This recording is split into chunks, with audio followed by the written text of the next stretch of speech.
So that was awkward. I just did the first 3 or 4 minutes and didn't even record it. So good morning, everyone. Let's start again. Let's start again. Um, so massive thank you to everyone that attended the webinar this week. 170 people registered and signed up for it. So that's amazing. And we're looking to do a couple more over the next couple of months as well, just to keep spreading the good love of applied coaching and methodology and making people faster and better. And I love it. And so, first of all, just a massive thank you to all of you guys and girls that listen to this, that support everything that I'm doing, because without you, I wouldn't have it. And it's something that I always say to all the coaches that I work with, even if you're in a club, if you're paid by a higher up, make sure you treat the people with the same respect that you're working with as if they are paying you. Because what they do, for my story, is that I was a personal trainer before I was an elite strength and conditioning coach, or just a paid personal trainer in a Premiership rugby club, call it that. So my ethos was very different to a lot of other coaches that I work with, and I saw the discrepancy between mindsets and approach to people that had not experienced that twofold, like going out and actually creating your own work, going out and spreading your message, spreading your purpose, spreading your vision with people, as opposed to people that just turn up and get a job and then expect the people that are there to bow down to their knee of greatness, put it that way. So yeah, that's a huge part of it for me, is being able to do that for you, and even to the point now is that I am so passionate. You've chose to subscribe to my podcast, watch my YouTubes, you chose to be in my Facebook group, you chose to do all these things. So I'm going to show up for you, and I'm going to make sure that if you're still watching this or you still listen to this is worth your while. This needs to be more than worth your while. You need to think, I gave Sam Portland my time and he made a difference for me. And every time I give my time to Sam Portland, he makes a difference for me. And that is the name of the game. So today, I'm literally going to break down how to reverse engineer movement in sport. Okay, I'm going to get the whiteboard up and I'm going to break it down for you. Really, really simply. Because it's really cool. And I get lots of questions about this. So let's take this. Okay, let's make Sam a bit bigger here in the corner. Oh, there it is. Right. So reverse engineering movement sport, like what the hell does that actually mean? So reverse engineering is basically breaking down things into their component parts and knowing how to put them together. Flat pack furniture is the opposite of reverse engineered. It is royally a pain in the ass. That essentially is what we're trying to do. And it comes from reverse engineering, for me, is just a fancy term, right, for reductionism. Okay, and what we're trying to do is take our thing and we're breaking it up into all these little pieces and components that make up that funny shaped circle, and polish them, shine them, and put them all back together again. Okay, that is essentially what you do. So I'm gonna do an example. I'm gonna show you exactly how you reverse engineer movement in sport. All right, so let's take rugby for an example. Okay, and we're just going to draw this all out. So we've got rugby. I forgot to mention. Cheers. If you're listening to this on the podcast, you're like, what is he doing? I just drank some of my peppermint tea. So rugby, then look at the components. So first of all, right, we've got our technical, tactical, and physical. Also psychological components. Okay, so you break those down, and we can blow these up. All right, so you think of all the basic skills you need to complete the sport. So passing, kicking, running, tackling, rucking, mauling,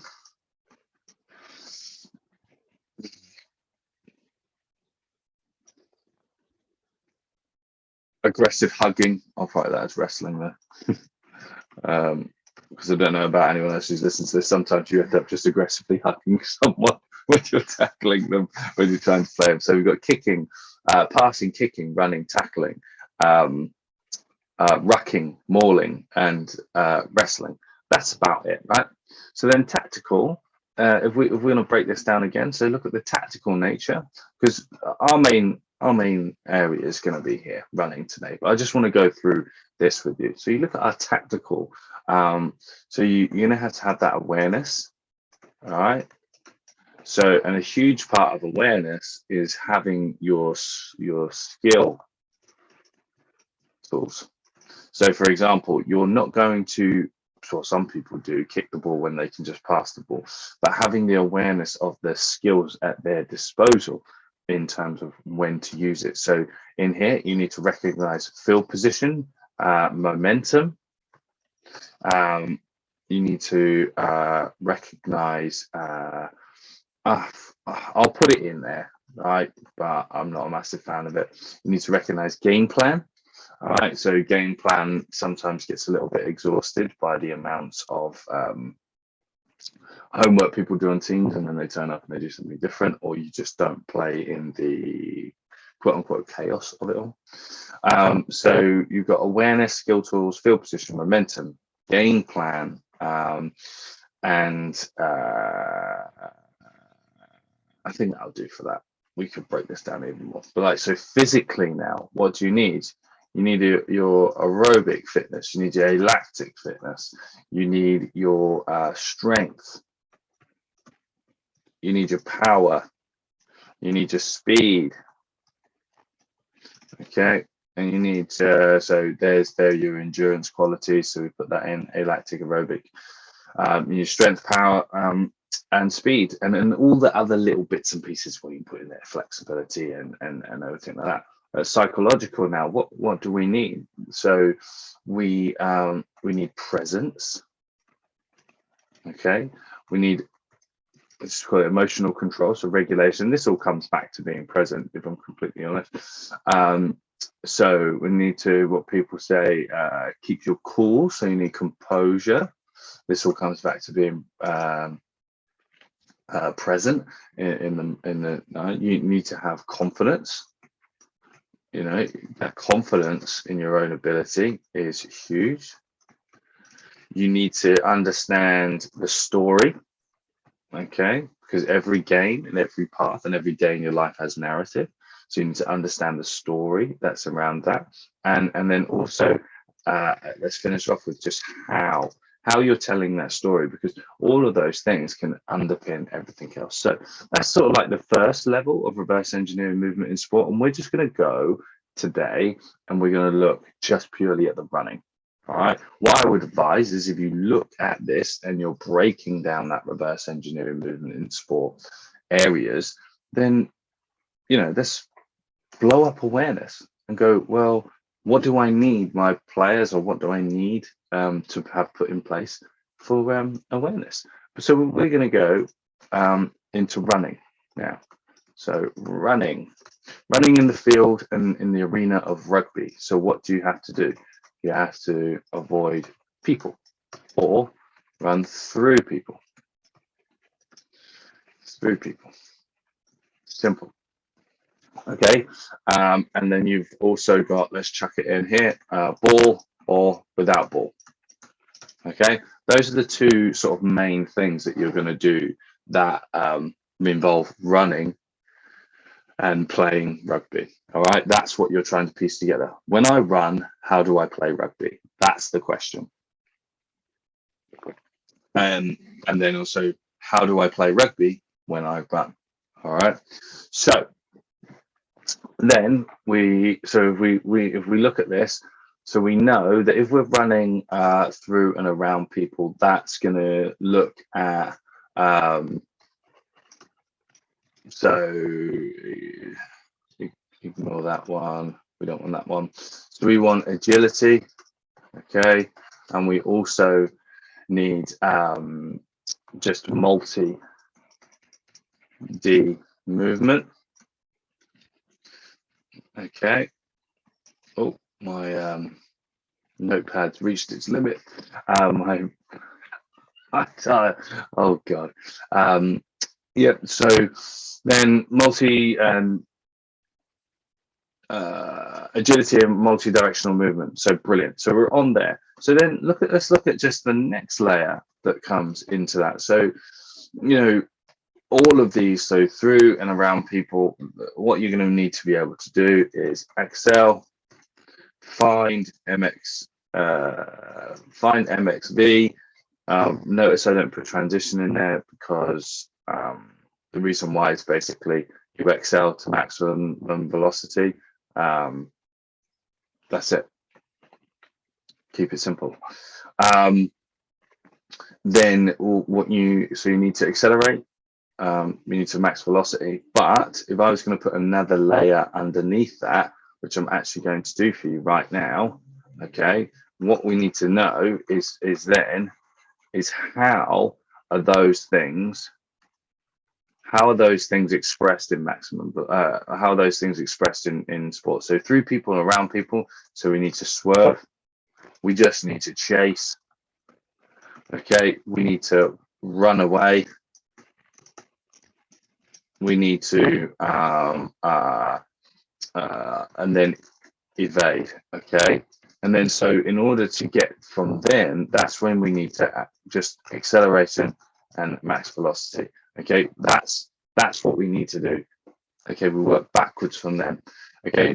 And then we need our cutting tools, our shuffles, and our non-linear acceleration skills, okay. So so that's we've just blown up running, all right. So now then what we're going to do from here, okay, we'll take the next level. So let's just go and look at acceleration, okay, because I don't want to keep you here all day. And so we're looking at acceleration, and this will be the last level of it. So looking at acceleration, what do we need to be able to in acceleration? Well, we need to accelerate through short zones, medium zones, and long zones. All right. For example, that's a 0 to a 10 distance. That's going to be 10 to 30. That's going to be 40 to 80 meters. We need to be able to run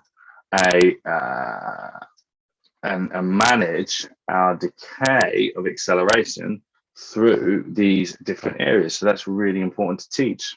You'll find that in the sports speed certification. Plug.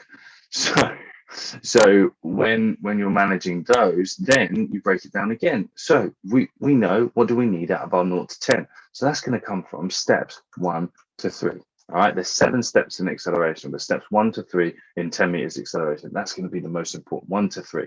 Okay, so then we break down that 1 to 3. What do we need? We need initial position. We need to find the pattern. We need to then stack momentum within those. How does that come down? All right, so do we have our front side?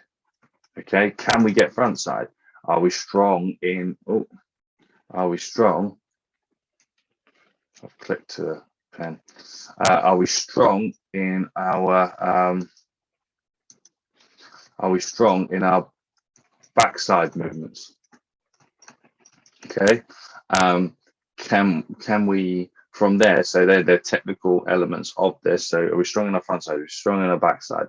Are we able to anticipate ground contact? Do we have the physical stiffness on the ground? Can we be a rapid projectile? And I've gone to the end of the notepad again.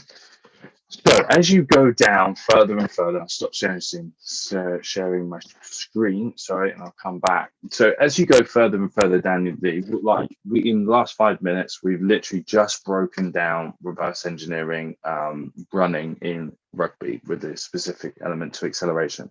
And you can see how from the next level, when you get to, you then start picking your closed and open drills and all of those sorts of things. And then that's where it fits. so I wanted to give that to you to basically give you the opportunity to start thinking about it potentially before you come and see the event on May the 8th. But also, if you don't, I just wanted to show that to you, because a lot of this stuff isn't difficult, and people don't like me saying that, but it's not. It's really not difficult, and it's not that I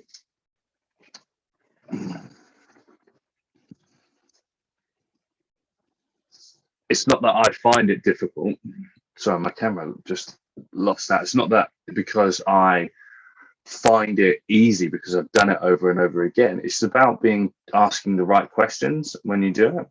And I naturally did this. And then you put frameworks around it.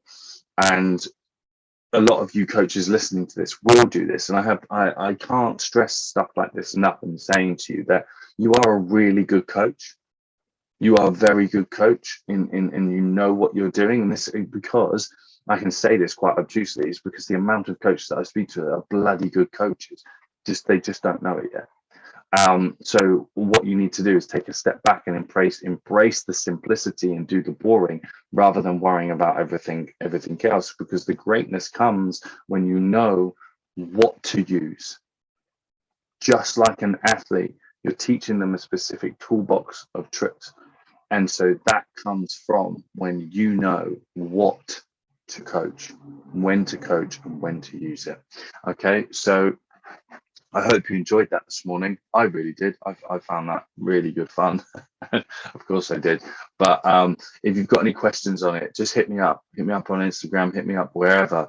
And I'll be more than happy to speak to you about it and enjoy having a wonderful conversation, and hopefully look forward to seeing some of you on May the 8th. The links will be everywhere. If not, I won't take it personally. All right. Big love to you all. Have an amazing Easter weekend, and I will check back in with you soon.